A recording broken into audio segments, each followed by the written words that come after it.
আমি সৌদি আরব company income শেষ করে ছোট একটা ব্যবসা করি। অনেকে জিজ্ঞেস করেন ভাই কিভাবে শুরু করবো, একটু আইডিয়া দেন। ভাই তেমন কোনো আইডিয়া নাই, আপনার আশেপাশে যদি কোনো পাইকারি বাজার থাকে তাহলে আপনি করতে পারেন। আসসালামু আলাইকুম, শেষে ভালো আছেন? আলহামদুলিল্লাহ, আমিও ভালো আছি। তো আজকে বাজারে বাজে সকাল সকাল দেখে কি নিতে পারি বাজার থেকে। তো এখন মাসে শুরুতে এমন পরিমাণ সবজি লাগবে না, কিছু অল্প অল্প করে সবজি নিয়ে রুমে রাখতে হবে আর কি।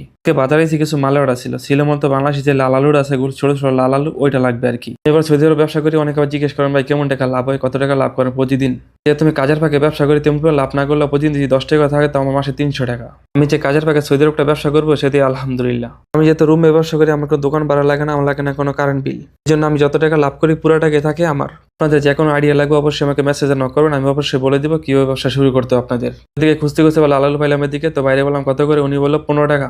যে লাল আলু বস্তাগুলো দেখতেছেন এগুলোতে 4 কিলো 3.5 কিলো মতো ওজন থাকে। যদি বিক্রি করেন 5 টাকা তাহলে 15 টাকা, 3 টাকা 4 টাকার মতো থাকতে পারে আপনার। অনেকে জিজ্ঞেস করবেন ভাই 4 টাকা বিক্রি করে পুষবো? আপনি যখন দোকানে মাল উঠাবেন তখন প্রচুর পরিমাণ মাল থাকবে। একটা দুটো মাল বিক্রি করলে 5টা মাল বিক্রি করলে 5 টাকা থাকলে 20 টাকা 25 টাকা থাকবে, তো এইটা হিসাব করবেন আপনি।